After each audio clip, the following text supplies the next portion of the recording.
할렐루야. 잘 오셨습니다. 한번 웃으면서요. 옆에 있는 분, 좌우에 있는 분 얼굴 보시면서 잘 오셨습니다. 사랑합니다. 감사합니다. 라고 서로를 위해서 인사 나눠주시고 축복해 주시기를 바랍니다. 자꾸 습관적으로 웃으면요. 저절로 이렇게 웃는 얼굴이 됩니다. 그러면 마음에 기쁨이 넘치고요. 또 엔돌핀도 나오지 않습니까? 엔돌핀 넘치면 건강해집니다. 그러니까 힘든 일수도 웃으려고 이렇게 많이 노력하시기 바랍니다. 오늘 예배 시간에 성찬 예식이 있습니다. 설교 후에 성찬 예식이 있습니다. 그리고 예배 후에 우리 상반기 재직회가 있습니다. 그냥 그대로 앉아 계시면 우리 상반기 결산 보고하고 재직회를 그렇게 마치도록 하겠습니다. 그리고 7월 15일 화요일부터 19일 토요일까지 이제 하반기를 시작하면서 특별 새벽 부흥회를 갖기로 합니다. 이번에 주제가 시온의 대로가 있는 인생, 이 주제를 가지고 함께 말씀을 생각함으로 여러분 인생에 하나님이 예배해 놓으신 시온의 대로가 열려지는 그런 복된 인생이 되기를 바라고요. 또 이 특별 새벽 부흥회에 많은 참여를 부탁드립니다. 그리고 이제 우리 주일날은 괜찮은데 주중이나 또 이렇게 새벽에 교회 오실 때 아마 게이트가 닫혀 있는 경우가 있어요. 아마 그 프리스쿨에 좀 스큐리티 때문에 조금 문제가 있어가지고 아마 당분간 그렇게 할 것 같은데 여러분 당황하지 마시고 드론 입구에 왼편에 보면 그 게이트 드론은 그 코드가 있거든요. 액세스 코드가 있는데 외우기가 좋습니다. 2626 그리고 오픈 눌리면 문이 저절로 열립니다. 열려라 참게 해서 열린 게 아니고요. 2626 오픈 딱 눌리면 그냥 자동으로 알아서 열립니다. 참조하시면 되겠습니다. 오늘 우리 강 목장에서 친교를 준비해 주셨습니다. 그 다음 우리 하반기를 시작하면서 우리 근영호 장로님 교회 감사로 임명을 하기를 원합니다. 연치 우리 한문인 근사님 감사로 임명했고 또 한 분이 더 필요해서 근영호 장로님 감사로 임명했고요. 그래서 이번 재직기 말고 우리 하반기 전체 결산할 때에 우리 감사가 1년 예산을 평가하고 또 검토하고 감사를 보고를 하도록 그렇게 하겠습니다. 수고해 주시겠습니다.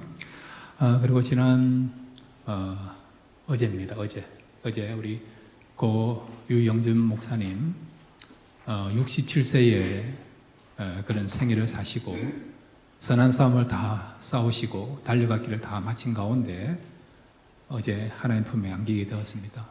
목요일날 제가 가서 예배를 드리고 이틀 뒤에 어제 소천하셨어요. 그래서 유가족과 함께 제가 임종 예배를 드리고 나왔습니다. 보니까 가족들에게 이미 하신 말씀들 다 하셨더라고요. 또 가족들도 덤덤하게 이렇게 그 남편의 그런 죽음을 또 아버지의 죽음을 받아들이면서 대연하게 지금 장례 예배를 준비하고 있는 가운데 있습니다. 이번 주 목요일 날 7시에 임마누엘 장로교에서 청부 한송 예배를 드리게 됩니다. 여러분 참석하셔서 또 함께 은혜 나누시고 또 우리 유가족들에게 또 위로해 줄 수 있는 귀한 시간 되시기 바랍니다.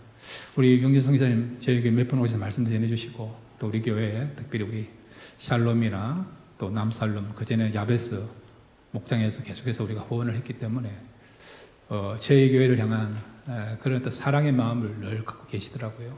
또 사모님도 참 감사하다고 어제 또 인사의 말씀을 저한테 전해줬고 그래서 참석하셔서 또 유가족들에게 위로해 주시고 또 하나님께서 그 장례 예배 가운데 은혜 주심으로 다시 한번 우리 은혜 받고 기쁨 누릴 수 있는 그런 장례 예배가 되기를 바라고 이를 위해서도 기도해 주시기를 바랍니다. 이 시간 우리 하나님 말씀 함께 읽겠습니다. 하나님 말씀은 누가복음 13장 31절에서 35절까지 같이 읽겠습니다. 누가복음 13장 31절에서 35절입니다. 시작. 그때에 어떤 바리새인들이 나와서 이르되 나가서 여기를 떠나소서 헤롯이 당신을 죽이고자 하나이다. 이르시되 너희는 가서 저 여우에게 이르되 오늘과 내일은 내가 귀신을 쫓아내며 병을 고치다가 제3일에는 완전하여 지리라 하라. 그러나 오늘과 내일과 모레는 내가 갈 길을 가야 하리니 선지자가 예루살렘 밖에서는 죽는 법이 없느니라. 예루살렘아 예루살렘아 선지자들을 죽이고 내게 파송된 자들을 돌로 치는 자여 암탉이 제 식기를 날개 아래에 모음같이 내가 너희의 자녀를 모으려 한 일이 몇 번이냐. 그러나 너희가 원하지 아니하였도다. 보라 너희 집이 황폐하여 버린 바 되리라. 내가 너희에게 이르노니 너희가 주의 이름으로 오시는 이를 찬송하리로다 할 때까지는 나를 보지 못하리라 하시니라. 아멘. 이제 우리 같이 기도할까요? 하나님은 말씀을 통해서 우리에게 찾아오시고 은혜 베풀어 주십니다. 또 말씀을 듣는 가운데 우리 인생의 문제가 해결받게 될 줄로 믿습니다. 말씀을 사모하시면서 우리 다 같이 주여 한번 부르고 함께 기도하시겠습니다. 주여 감사합니다. 신세들 잡고 나왔습니다. 말씀 듣기 원합니다.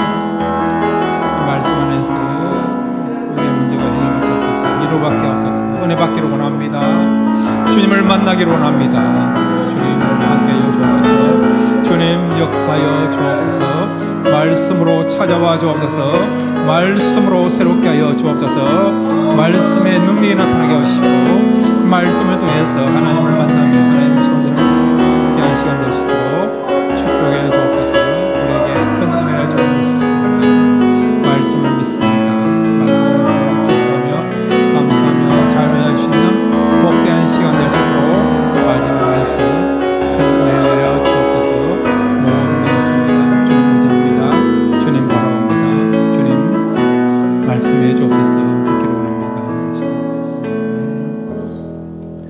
하나님 이 시간 저희들 말씀의 소망을 들고 말씀 듣기를 원합니다. 이 말씀이 우리를 위로하는 말씀, 기쁨을 주는 말씀, 치료하는 말씀이 되게 해주시고 우리 인생의 문제를 해결받을 수 있는 그런 말씀이 될 수 있도록 말씀 가운데 역사하여 주옵소서. 저희들 사모하는 마음으로 겸손한 마음으로 말씀 듣기를 원합니다. 예수님의 이름으로 기도드렸습니다. 아멘. 오늘 말씀을 통해서 우리의 인생에 대한 분명한 그런 가야 될 그런 삶에 대한 방향을 다시 한번 확인하고 점검할 수 있는 귀한 시간 되시기를 바랍니다. 지금 우리 예수님은 예루살렘 성을 올라가고 있어요. 예루살렘 성을 올라간다는 것은 이제 죽음이 기다리고 있는 거예요. 죽음. 십자가에 죽으시기 위하여 예루살렘 그 성으로 성전으로 올라가고 있습니다. 그런데 그냥 올라간 것이 아니라 갈릴리부터 출발해 가지고 이제 동네를 돌아다니면서 복음도 전하고 병자도 고치고 기존 하시는 사역을 계속해서 진행하시면서 예루살렘으로 올라가고 있습니다. 근데 오늘 본문을 보면 어떤 바리새인이 예수님께 나와가지고 예수님 지금 헤롯이 당신을 죽이려고 하니까 이 마을을 떠나소서 그렇게 예수님께 권유하고 있는 것을 보게 되죠. 예수님은 이런 바리새인들의 그런 권유, 요청을 받고 어떻게 하시느냐? 예수님은 내가 가야 될 길을 가야 되겠다. 내가 가야 될 길을 내가 가야만 한다. 죽음이 지금 도사리고 있음에도 불구하고 그런 죽음의 위협 앞에서도 전혀 두려워하거나 걱정하지 않고 여전히 주님이 가야 하셔야 될 길, 또 주님이 해야 될 길을 하겠다라고 고백하고 있는 것입니다. 그래서 오늘 주님이 가시는 길, 이 주제를 가지고 함께 말씀을 생각하기로 합니다. 그러면 주님은 어떤 길을 가셨을까요? 첫 번째로 한번 따라해 주시기 바랍니다. 고난의 길을 가셨다. 예, 예수님은요, 이 세상에 관광하거나 유람하기 위하여 온 거 아니에요. 관광이나 유람이 잘못된 게 아니에요. 할 수만 있으면 여러분 하십시오. 특히 젊을 때 하십시오. 노래도 있지 않습니까? 노세 노세 언제 노래라고요? 젊어서 노세. 여러분 건강할 때 많이 관광도 하시고 또 볼 것도 보시고 또 여행도 하십시오. 예수님이 이 땅에 오신 이유는 고난의 길을 걸어가게 하여, 정확하게 말하면 십자가에 달리시게 하여, 죽게 하여 이 땅에 오신 것이죠. 자, 오늘 성경 누가복음 13장 31절에서 33절까지 우리 같이 한번 읽겠습니다. 시작. 그때에 어떤 바리새인들이 나와서 이르되 나가서 여기를 떠나소서, 헤롯이 당신을 죽이고자 하나이다. 이르시되 너희는 가서 저 여우에게 이르되 오늘과 내일은 내가 귀신을 쫓아내며 병을 고치다가 제3일에는 완전하여지리라 하라. 그러나 오늘과 내일과 모레는 내가 갈 길을 가야 하리니 선지자가 예루살렘 밖에서는 죽는 법이 없느니라. 아멘. 자, 여기서 우리가 두 가지 질문을 해보세요. 헤롯은 왜 예수님을 죽이려고 했을까요? 이게 사실일까? 아니면 바리새인들이 만들어낸 허구일까? 자, 여러분, 여기서 나오는 헤롯은 누구냐? 예, 헤롯 안티파스 맞아요, 여러분. 헤롯 안티파스가 누구냐니까 예수님이 탄생하실 때에 2살 아래의 아이들을 죽였던 그 헤롯 대왕이 있죠. 그 헤롯 대왕의 아들이 오늘 본문에 나와 있는 헤롯 안티파스예요. 이 헤롯 안티파스가 죽인 사람이 또 있죠. 누굽니까? 세례요한. 세례요한의 목을 베었던 사람이 바로 이 헤롯 안티파스예요. 헤롯이 세례요한을 죽였습니다. 헤롯의 입장에 보면 세례요한은 콜짓덩어리예요, 여러분. 바른 말 하니까. 자신의 그는 부정을 이야기하니까. 또 사람들이 세례요한을 따르지 않습니까? 신뢰하지 않습니까? 존경하지 않습니까? 그러니까 사람들이 존경하고 인정하는 그런 세례요한을 죽였으니까 백성들의 마음이 지금 헤롯으로부터 떠나가 있는 그런 상황이에요.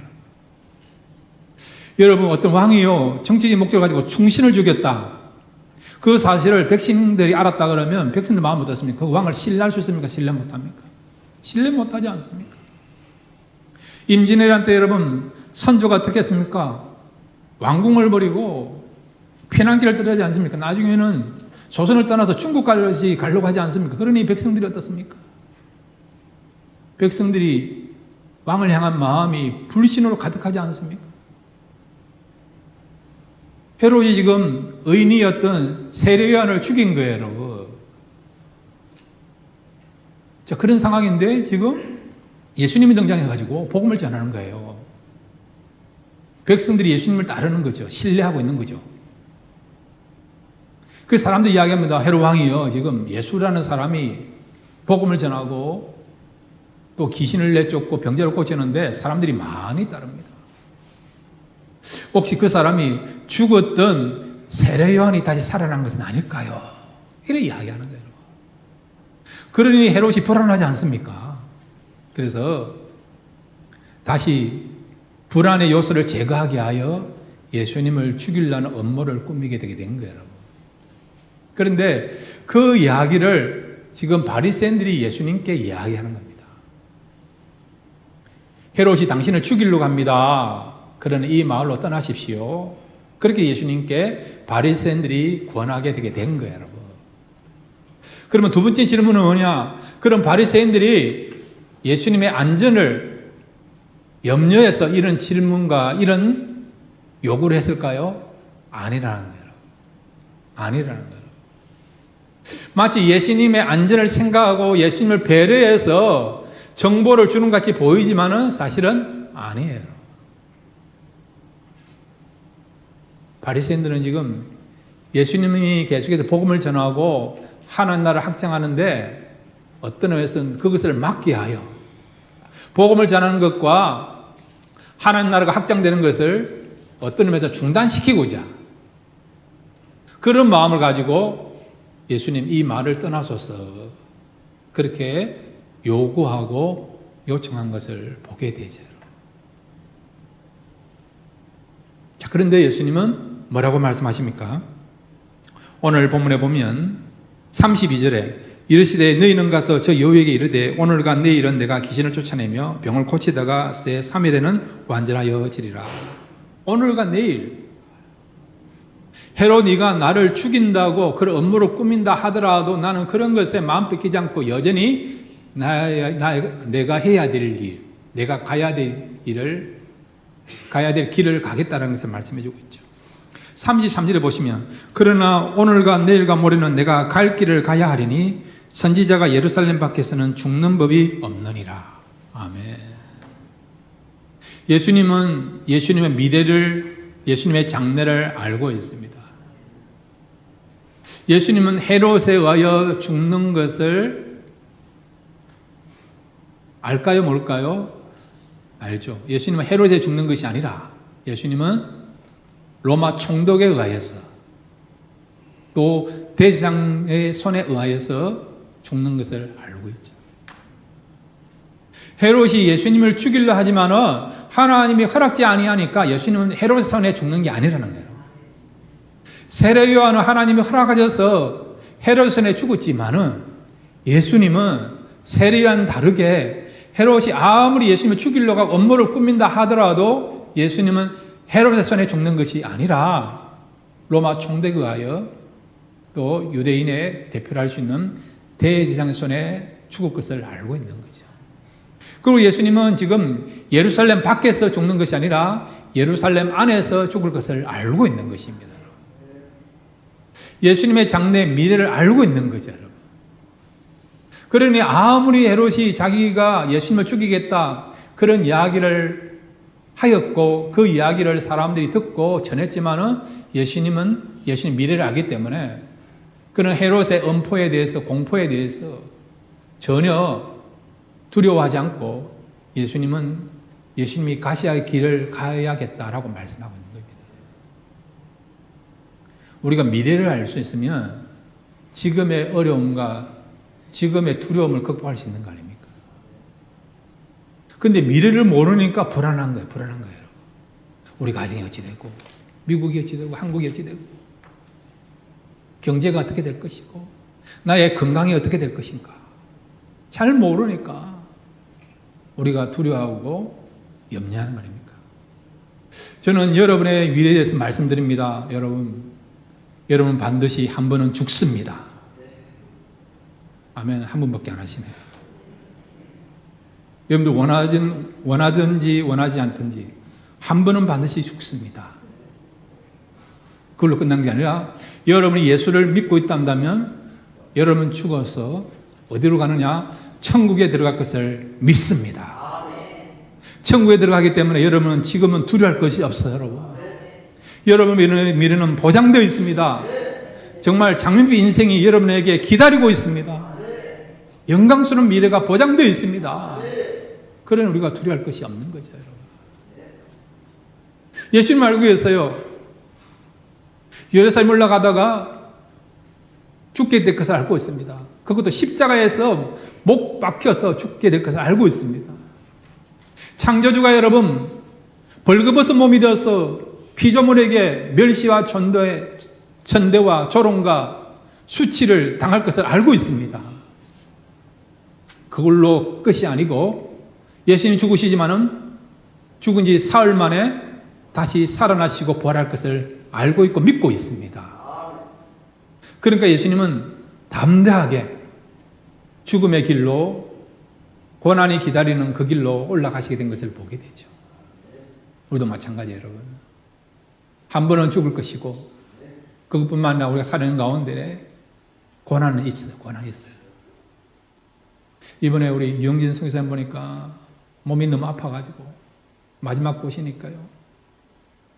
어떤 경우는 10분도 숨을 제대로 못 쉬가지고 호흡기를 의존하시고 막 그렇게 하더라고요. 의존하더라고요. 참 안타까운 거죠. 제가 2년 전에 목사님 코비 걸리고 얼마 전에 만났거든요. 건강하셨어요.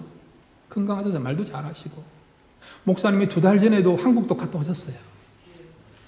아드님이 일본에서 직장 생활하면서 복음을 전하는 사역을 하고 있는데 죽기 전에 아들이 사역하는 그 현장을 보고 싶다 가지고 2달 전에 지난 4월 달에 한국도 갔다 오시고 일본도 갔다 오셨어요.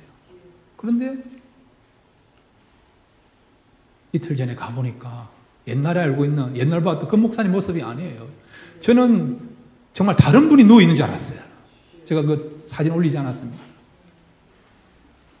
우리 인생이 그런 거예요. 두 자들까지만 하라도 건강했는데 어떤 이유로 인해서 건강을 잃어버린 경우도 있죠. 경제적인 문제도 마찬가지죠. 가정이 참 평안하고 온화하고 문제가 없었는데 어떤 이유로 인해서 또 가정에 어려움이 오는 경우도 있지 않습니까? 아픔도 없고 슬픔도 없고 갈등도 생기고 그렇게 하지 않습니까?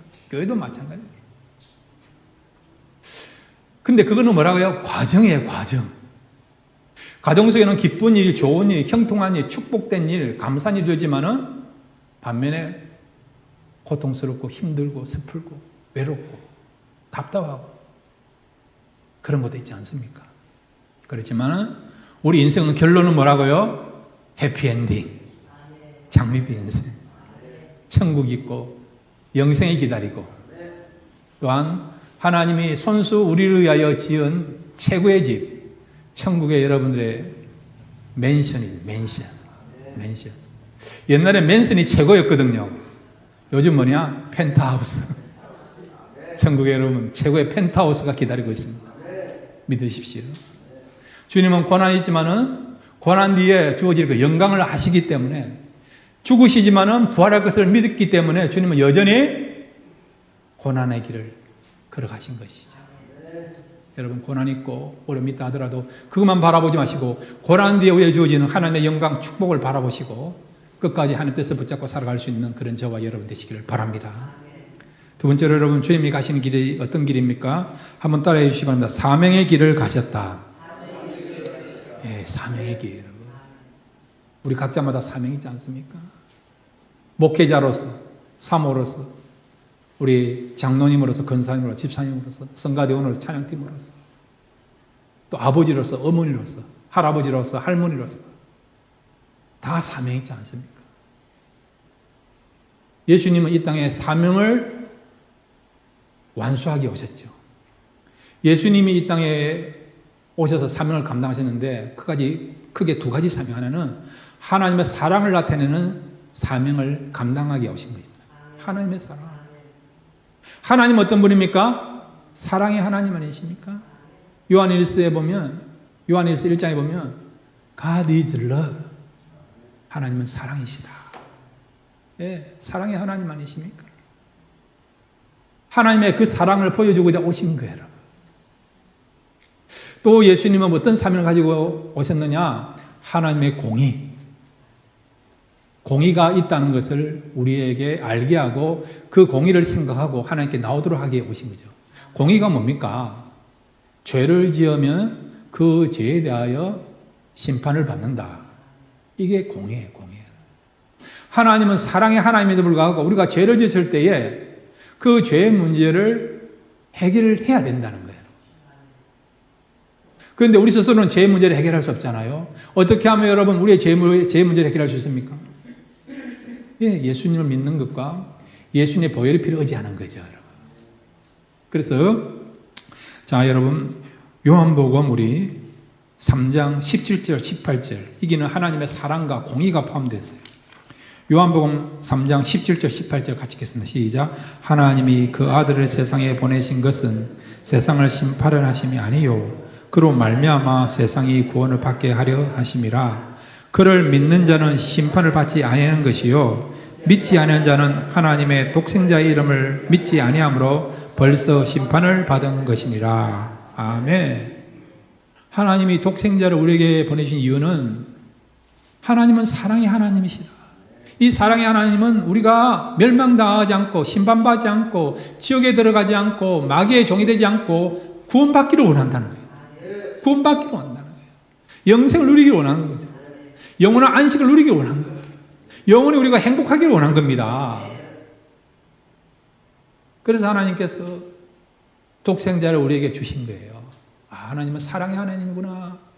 우리가 혼나거나 징계받고 멸망당하고 저주받는 것을 원하는 것이 아니라 우리가 하나님을 알고 하나님을 예배하면서 천국에서 영원토록 행복한 삶을 살기를 원하시구나. 하나님은 사랑의 하나님이구나. 예수님을 통해서 그것을 알도록 하기 위하여 예수님 오신 거예요.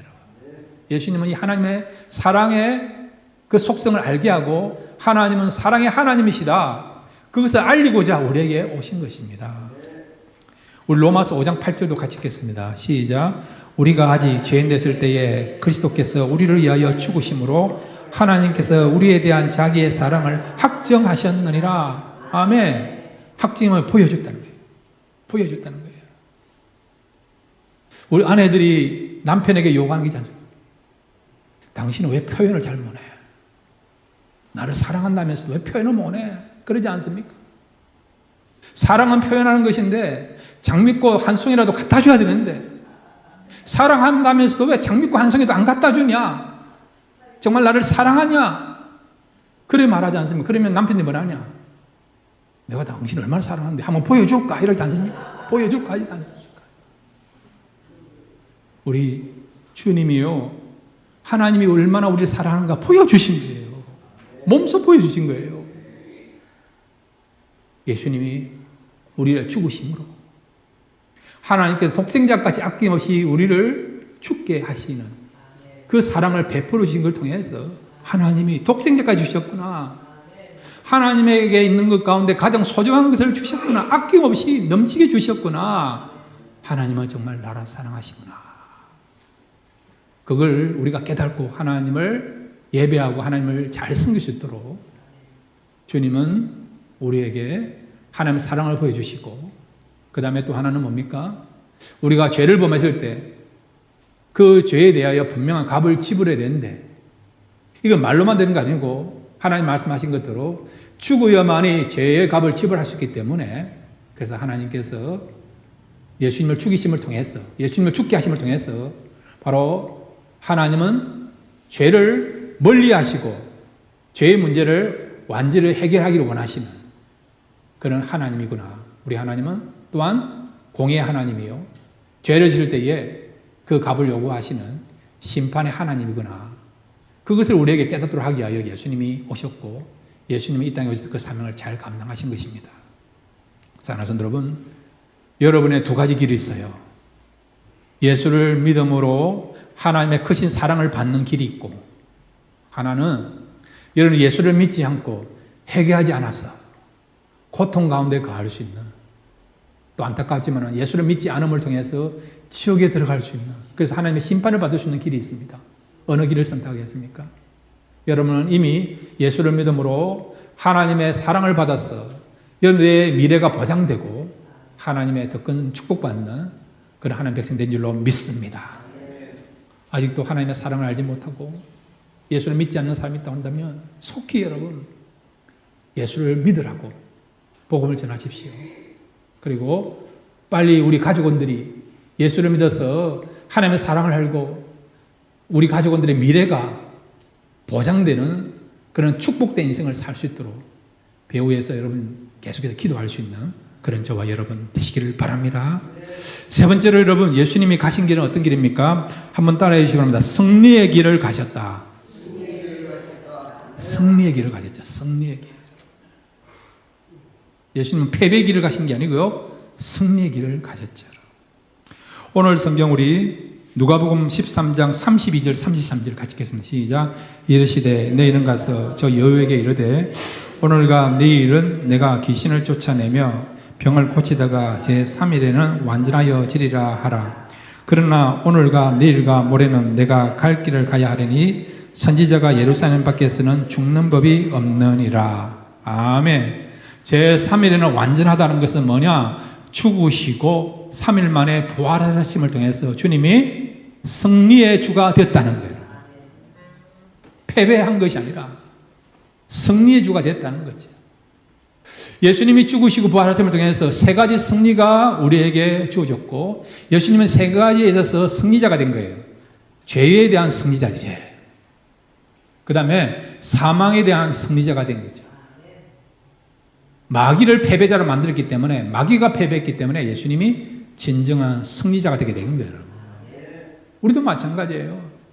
예수님을 믿고 예수님 부활을 믿으면 우리도 죄로부터 승리자가 되고, 죄의 결과로 주어지는 사망으로부터 우리가 승리자가 되고, 그 다음에 우리에게 정말 고통을 주고 지금까지 우리를 힘들게 했던 폭군 같던 마귀가요, 예수님 믿고 우리가 부활을 믿음으로 말미암아 그 마귀의 권세로부터, 속박으로부터 우리가 자유하게 되는 진정한 승리자가 되게 된 것입니다, 여러분. 그래서 여러분, 사도 바울은 고린도전서 15장 55절부터 58절까지 우리에게 이렇게 권면하고 있습니다. 우리 고린도전서 15장 55절에서 58절 같이 읽겠습니다. 시작. 사망아, 너의 승리가 어디 있느냐? 사망아, 내가 쏘는 것은 어디 있느냐? 사망이 쏘는 것은 죄요, 죄의 권능은 율법이라. 우리 주 예수 그리스도로 말미암아 우리에게 승리를 주시는 하나님께 감사하노니, 그러므로 내 사랑하는 형제들아, 견실하며 흔들지 말고 항상 주의 일에 더욱 힘쓰는 자들이 되라. 이런 너희 소고가 주 안에서 헛되지 않은 줄 알미라. 아멘. 여기 보시면요, 사망아, 너의 승리가 어디 있느냐? 사망아, 내가 쏘는 것은 어디 있느냐? 사망이 쏘는 것은 죄요, 죄의 권능은 율법이라. 이렇게 했어요. 이 말씀을 좀 풀어드리겠습니다. 사도 바울이 복음을 전할 때 그 시대가 로마의 전성시대, 로마의 전성시대. 이걸 우리가 박스 로마나예요. 로마의 전성시대. 로마의 평화가 영원하리라. 그런 의미가 박스 로마나, 그런 말이에요. 로마가 잘 나갈 때. 근데 여러분, 로마 신화에 보면 사랑의 신이에요. 사랑의 신. 뭔지 아세요? 큐피드. 들어보셨나요? 큐피드. 큐피드는 여러분, 로마에 있어서, 로마 신화에 있어서 사랑의 신입니다. 그리스에서는 이 사랑의 신을 뭐라고 부르느냐? 에로스. 들어보셨습니까? 에로스. 똑같은 신인데 그리스는 에로스라 부르고 로마어로, 라틴어로는 큐피드라 부르죠. 근데 이 큐피드는 보면 모양이 어떤 모양이냐? 어린아이 같은 아주 귀여운 모양을 갖고 있어요. 이 큐피드 신은 그 손에 무엇을 갖고 있느냐? 화살을 갖고 있어요. 화살을 쏘면요, 그 큐피드가 쏜 화살을 맞으면 그 사람이 옆에 있는 사람을 누구든지 사랑해요. 여인도 사랑하고 나무도 사랑하고 그렇게 하는 거예요. 그러니까 큐피드의 화살을 맞으면 사랑할 수밖에 없다는 거예요. 이게 무슨 말이냐? 사도 바울이 거기에서 하나의 아이디어를 얻어가지고요, 마귀가 우리에게 화살을 쏘는 거예요. 죄를 지은 사람한테 화살을 쏘는 거야. 다 우리가 아담의 후손이니까 죄인 아닙니까? 그러니까 마귀가 죄를 지은 모든 인류에게 화살을 딱 쏘면 결국 우리에게 나타나는 게 뭐냐? 죽음, 사망이라, 사망. 마치 여러분, 큐피드가 화살을 쏘면 그 큐피드의 화살을 맞는 사람들은 옆에서는 사랑하는 것처럼, 바로 이 마귀가 죄인들에게 화살을 쏠 때마다 그 화살을 맞은 그 죄인들이 하는 일이 뭐라고요? 죽음이 나타나. 죽음, 여러분. 영적인 죽음, 정서적인 죽음, 육체적인 죽음이 나타난다는 거예요. 그래서 우리가 죽는 거예요, 여러분. 죽음 가운데 가는 거죠. 근데 예수님이 죽으시고 부활하심을 통해서 이제는 마귀가요, 아무리 이렇게 죄인들에게 화살을 쏘는데, 그런데 예수를 믿는 사람들은 죄인입니까? 의인입니까? 의인이에요, 여러분. 의인이에요, 여러분. 예수를 믿기 전에 우리는 죄인이에요. 마귀가 이렇게 화살을 쏘면 우리가 죄인이기 때문에 우리 속에 여러분 영적인 죽음, 그 다음에 정서적인 죽음, 육체적 죽음이 나타나는데, 그런데 여러분, 우리가 예수를 믿고 난 뒤로부터 우리는 죄인이 아니고 의인이 된 겁니다. 아무리 화살을 쏘아도 우리가 의인이니까 우리가 죽습니까? 안 죽어요. 육체적인 죽지만은 우리는 영원히 죽지 아니하는 거예요. 영원히 죽지 아니하는 거예요. 그래서 우리가 사망을 이기게 된 거예요. 사망을 이기게 된 거예요. 예수님이 부활하심을 통해서 영원한 생명의 주가 된 것처럼 우리도 예수를 믿음으로 말미암아 예수님이 재림하실 때 우리도 부활하게 됩니다. 그럼 우리가 영원한 생명을 가지게 되는 거예요. 또 예수님이 재림하기 직전에 우리가 살다가 죽어요. 그렇지만은 예수를 믿다가 죽은 그 성도들은 어찌 되느냐? 그 영혼은 어디로 갑니까? 천국입니까? 지옥입니까? 천국에 가는 거예요. 천국에 가는 거예요. 왜? 이제 우리가 의인이 됐기 때문에, 사망의 영향권에서 벗어났기 때문에, 예수를 믿는 그 영혼들은 예수님이 재림하기 직전까지 천국에 들어가게 되고, 또 우리가 죽지 않고 이 땅에 살 때에 예수를 믿으면 어떤 일이 벌어지냐? 우리는 영적으로 의인이기 때문에 우리는 영원한 생명 얻으면서, 또한 하나님의 은혜와 축복 받으면서 살아갈 수가 있는 것입니다. 예수님이 죽음을 승리하셨고 사망을 승리하셨고 죄를 승리하신 것처럼, 우리도 그 예수님을 믿으면 우리도 죄로부터 승리하게 되고 죽음으로부터 승리하게 되고 마귀로부터 승리해서 날마다 우리가 승리의 삶을 살아가는 그런 복된 삶을 살게 될 줄 믿습니다. 이런 삶을 살아가시는 저와 여러분 되시기를 주님의 이름으로 축원드립니다. 이제 우리 같이 한번 기도할까요?